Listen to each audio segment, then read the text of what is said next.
मुझे अपने मामू और मामी का प्रोग्राम देखने का बहुत मज़ा आता था। मेरी मामी 2 साल छोटी थी मेरे मामू से। इसी वजह से वो हर रात नए तरीके से मामू को कहती। मैं जवान थी, इतनी छोटी बच्ची नहीं थी। मुझे काफ़ी अरसा हो गया था अपने मामू के घर रहते हुए। मैं इस बात से हैरान थी कि मेरी मामी बिला नागाही करती। आधे घंटे का प्रोग्राम देखते हुए मेरी हालत बहुत बुरी हो जाती थी। एक रात मेरे जहन में ऐसा ख्याल आया, शायद ही किसी लड़की के जहन में आया होगा। अभी थोड़ी देर गुजरी थी, प्रोग्राम देखकर मैं अपने कमरे में आकर लेट गई और सोचने लगी कि काश एक बार मैं मामी की जगह सो जाऊं। मैंने एक प्लान बनाया कि आज के बाद मैं मामू को अपनी तरफ माइल करने की कोशिश करूंगी कि शायद कोई बात बन जाए। जैसे ही मामू घर आते तो मैं बिना दुपट्टे के उनके सामने फिरती। एक दिन मेरी मामी को शक हो गया तो उसने मुझे रोक दिया कि अपने सीने को ढांप कर रखा करो। अब तुम छोटी बच्ची नहीं हो, जवान हो गई हो और शादी की उम्र भी है। लेकिन मुझे हाथ की लज्जत ने इस कदर पागल कर दिया था कि मैं कुछ भी सोचने और समझने से कासिर थी कि यह सब गलत है। उस दिन मौका देकर मैंने मामू के सामने झुककर झाड़ू लगाया तो उनको ऐसा नज़ारा करवाया कि मेरा जहन ही तब्दील हो गया। उनकी निगाहें मुझ पर ऐसी जमी कि मुझसे खड़ा होना मुश्किल हो गया। उस दिन मामी बाजार गई थी जब मामू बिना दस्तक दिए कमरे में आ गए। उस वक्त तो मैं ऐसी हालत में लेटी थी कि कोई भी देखता तो उसे रहा ना जाता, और ऐसा ही मामू ने किया। उन्होंने आते ही अपना हाथ मेरे। जब मैं पैदा हुई तो मैं बहुत ही ज़्यादा खूबसूरत थी। सब कहते थे कि किसी परी का बच्चा पैदा हुआ है। बहुत ज़्यादा प्यारी थी और जवान होकर भी मैं हसीन में अपनी मिसाल आप थी। मैं ऐसी लड़की थी जिसका कोई भी शख्स देखकर यही कहेगा कि हमने इससे ज़्यादा खूबसूरत लड़की पहले कभी नहीं देखी। ये अपने चेहरे पर क्या लगाती है, ये खुद के साथ ऐसा क्या करती है कि ये इतनी ज़्यादा खूबसूरत है। लेकिन असल बात तो ये थी कि मैं कुछ भी नहीं करती थी। मेरी खूबसूरती बिल्कुल कुदरती थी। मेरे पास इतना वक्त भी नहीं था और ना ही इतने वसाइल थे कि हम लोग कोई इतने ज़्यादा अमीर नहीं थे। मेरे बाबा इस दुनिया से जा चुके थे और मेरी माँ का इस दुनिया में कोई भी नहीं था। सिर्फ मेरे एक मामू ही थे जिनके साथ मेरी माँ का आना जाना था, और वह कहती थी कि ये बहुत अच्छा इंसान है। मेरी माँ भी बीमार रहने लगी और बराबर वो भी इस दुनिया से चली गई। उसने मुझे मेरे मामू के हवाले कर दिया और कहा कि इसका ख्याल रखना। वह वाकई बहुत अच्छे इंसान थे। उनका नाम जफ़र था। मैं उनके घर चली गई। उनका एक बेटा था जो 10 साल का था और एक बेटी जो 12 साल की। उनकी शादियों से ज़्यादा अरसा नहीं हुआ था। उनकी बीवी जवान थी। मैं उनके घर में रहने लगी और मुझे उनके घर में रहते हुए 1 साल हो गया था। मेरे मामू ने मेरी मामी को कहा कि ये यहाँ पर रहेगी तो वह बिल्कुल भी राज़ी नहीं थी। उनका कहना था कि हम किसी की जवान बच्ची का बोझ क्यों उठाएं। जवान लड़की की जिम्मेदारी होती है और ये है भी इतनी ज़्यादा खूबसूरत, कल को हमें इसकी शादी भी करनी पड़ेगी। मेरे मामू ने कहा था कि देखेंगे क्या होगा, अभी इसको सड़क पर तो नहीं फेंक सकते। उन्होंने उनको यह कहकर तसल्ली दी कि तुम उससे सारे घर के काम करवाना कर, ये मददगार मिल जाएगी। फिर मुझे मामू ने यह भी कहा कि बेटा इस घर में इतने काम नहीं है। मैंने वो बात तुम्हारी मामी से इसलिए की ताकि वो तुम्हें इस घर में रहने दे, क्योंकि उसका ही राज चलता है इस घर में। वो मेरे से 10 साल छोटी है, इसलिए मुझ पर बहुत ज़्यादा हुक्म चलाती है। तुम समझ सकती हो। मैंने सोचा मामू मैं इस घर में रहूँगी तो फिर पूरा दिन क्या करूँगी। अच्छी बात है, अगर काम कर लूँगी तो मेरा भी वक्त गुजर जाएगा। उन्होंने कहा तुम बिल्कुल अपनी माँ जैसी हो। तुम्हारी माँ मेरी सगी बहन तो नहीं है लेकिन बहनों जैसी है। वो मेरी कज़न थी पर बहुत ही अच्छी इंसान थी। उसने तुम्हारी तरबियत भी बहुत अच्छी की है। मैं इस घर में रहने लगी थी लेकिन मेरी मामी ना सिर्फ मुझसे काम करवाती बल्कि मुझे ताने भी दिया करती थी। वह गुस्सा भी मुझ पर ही निकाला करती थी। ये इतनी खूबसूरत लड़की है। आजकल तो ऐसी ऐसी लड़कियों ने सारे मोहल्ले को अपने पीछे लगाया होता है जिनकी शक्ल सूरत भी इस काबिल नहीं होती, और हमारे मोहल्ले में तो वैसे ही इस तरह के लोग बहुत ज़्यादा रहते हैं। यहाँ पर एक छोटा सा चौक बना हुआ था जहाँ पर हमेशा जवान लड़के खड़े रहते थे। कोई सिगरेट पी रहा होता तो कोई लड़कियों को देखकर बातें करता था। उन्होंने वहाँ पर अड्डा बनाया हुआ था। ان کو وہاں سے ہٹانے کی بڑی کوشش کی گئی تھی لیکن وہاں سے ہٹتے نہیں تھے۔ وہ کہتے تھے کہ یہ چوک کسی کی ملکیت نہیں ہے۔ بات بھی ایسی تھی، اس چوک میں کھانے پینے کی دکانیں بھی تھیں، اس لیے یہاں ہمیشہ رش لگا رہتا۔ آپ کس کس کو وہاں سے ہٹا سکتے تھے؟ ہمارا مسئلہ یہ تھا کہ ہمارا گھر یہاں سے بہت قریب تھا اور ہماری کھڑکیاں اس چوک کی طرف ہی کھلتی تھیں۔ گرمی میں بھی ہم کھڑکی نہیں کھولتے تھے کیونکہ سامنے کوئی نہ کوئی کھڑا ہوتا تھا۔ میری مامی کو مجھے یہ بالکل بھروسہ نہیں تھا۔ دراصل میری ماں نے بھی پسند کی شادی کی تھی، اس لیے وہ کہتی تھی کہ تمہاری ماں بھی ایسی تھی اور تم بھی ایسے ہی نکلو گی، اپنی ماں کی طرح پسند کی شادی کرو گی، جبکہ پسند کی شادی کرنا کوئی گناہ نہیں تھا، لیکن ان کے لیے تھا، کیونکہ ان کی شادی تو پسند کی نہیں تھی، ان کی شادی زبردستی کروائی گئی تھی۔ وہ میرے ماموں سے 10 سال چھوٹی تھی اور کسی آپس لڑائی جھگڑے کے چکر میں ان کی شادی کروا دی گئی۔ دونوں خاندانوں نے صلح کی اور ساتھ میری مامی کو قربان کر دیا۔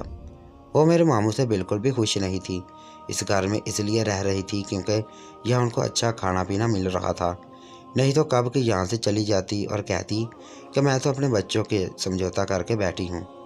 ایک دن صبح دودھ دینے والا آیا تو میں جاگ رہی تھی۔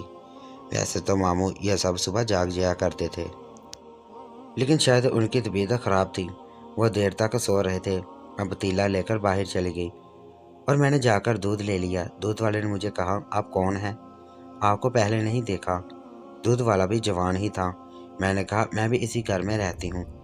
وہ مجھے عجیب نظروں سے دیکھنے لگا۔ اس نے کہا کہ ایک بات کہوں، برا تو نہیں منائیں گی؟ میں نے کہا جی۔ اس نے کہا کہ آپ بہت زیادہ خوبصورت ہیں۔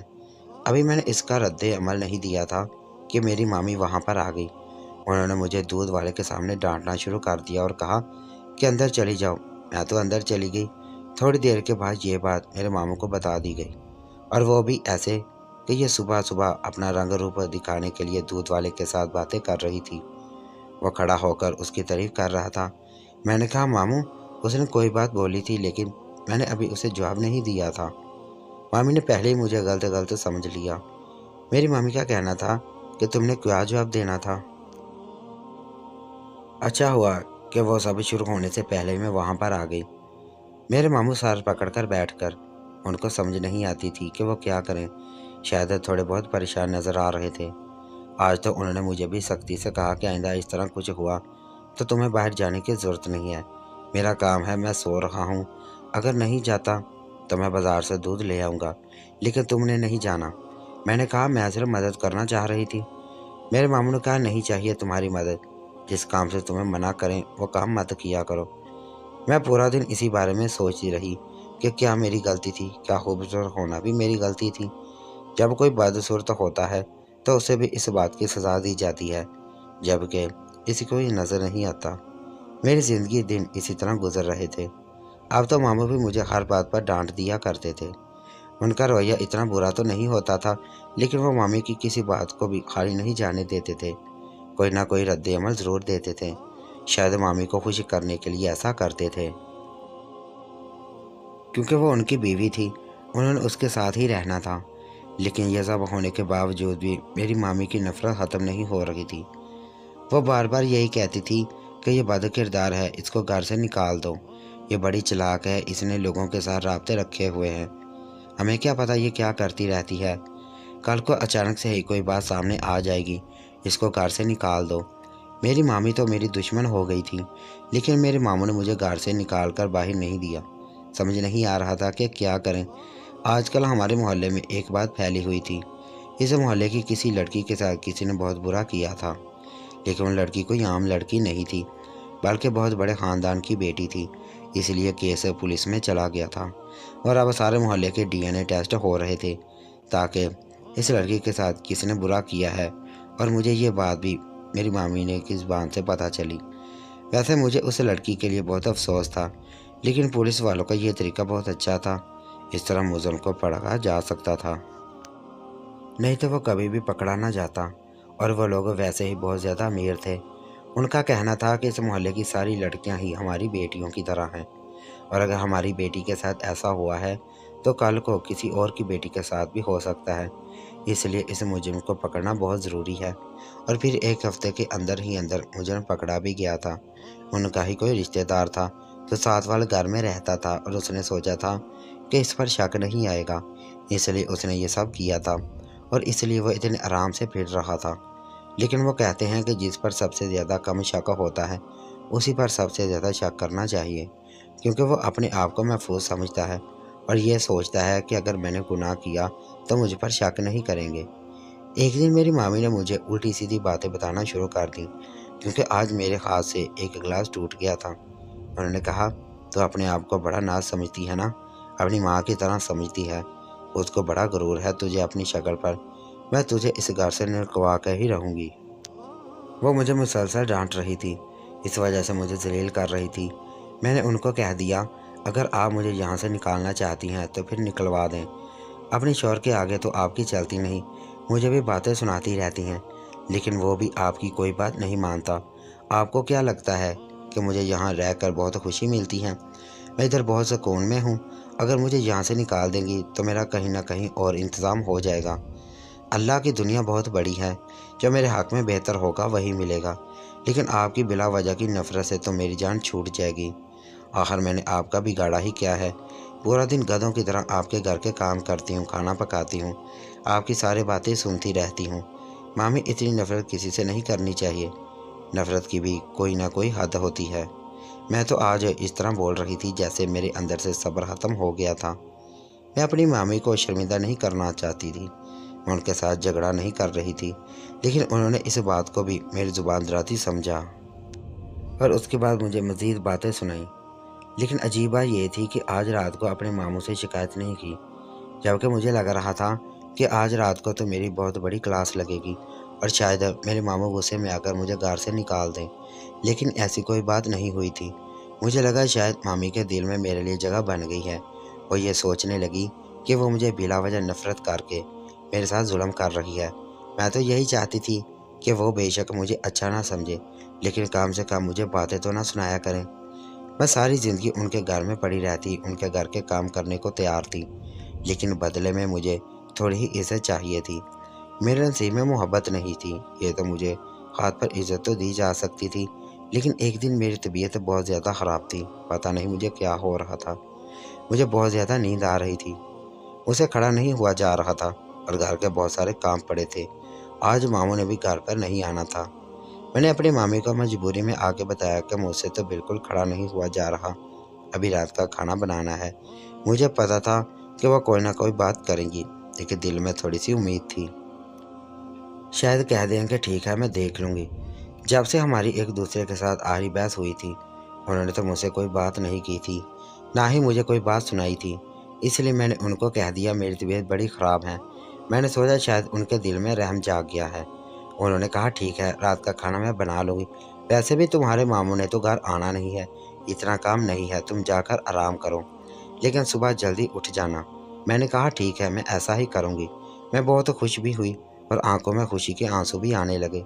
ये पहली दफ़ा था जब मामी ने मेरा एहसास किया था। मैं अपने कमरे में जाकर सुकून से सो गई और ऐसा सोई कि सुबह ही मेरी आंख खुली। पता ही ना चला कि मैं किस टाइम सोई किस टाइम उठी, मुझे पता ही ना चला। सुबह के 8 के कामों में लग गई। उसके बाद एक हफ्ते के बाद मेरी तबीयत अचानक से ख़राब रहने लगी। मुझे समझ नहीं आ रहा था कि मेरे साथ क्या हो रहा है, जबकि मैं वही काम कर रही थी, वही खाना वगैरह खा रही थी,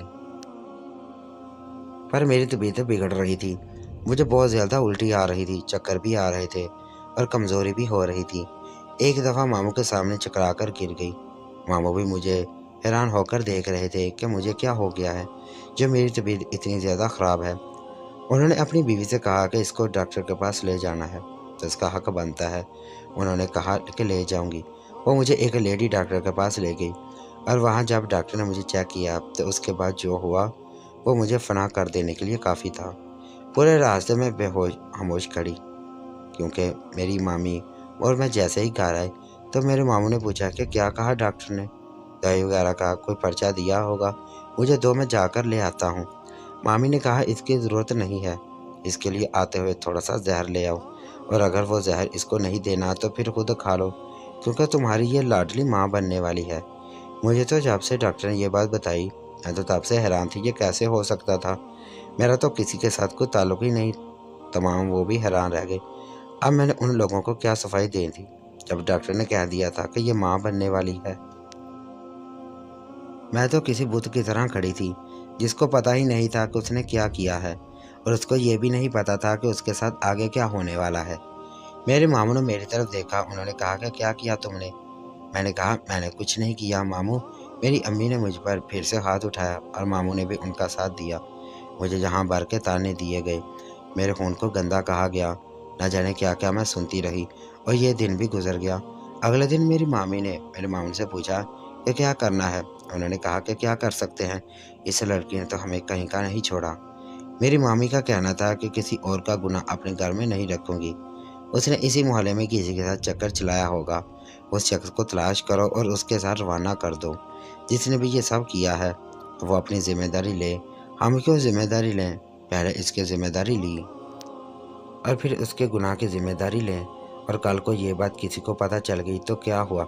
जल्दी जल्दी इस शख्स को तलाश करो। मेरे मामू का कहना था कि वो तो शख्स कोई चौक में खड़ा होगा, उसकी शक्ल पर लिखा होगा कि वो मैं हूँ, और मैं जाकर उसे तलाश कर लूँगा। ऐसे थोड़ी होता है। क्या बच्चों जैसी बातें कर रही हो तुम?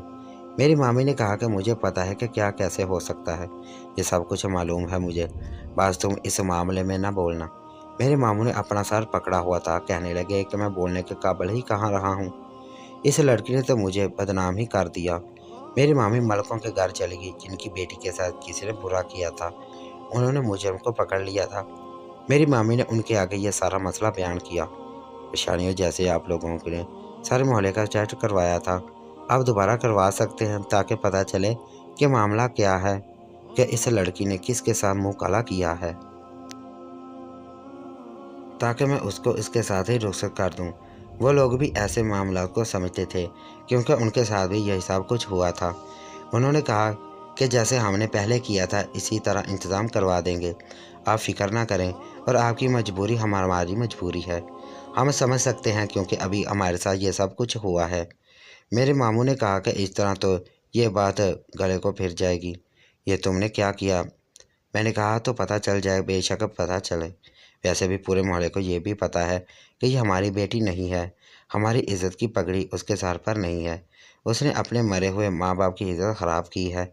मेरी हालत बहुत बुरी थी, मुझे पहले ही कहीं का नहीं छोड़ा गया था। अब तो मुझे दिन रात ना सिर्फ बातें सुनाती जाती, बल्कि मुझ पर हाथ भी उठाया जाता। सारे मोहल्ले के चर्चा होना शुरू हो गए।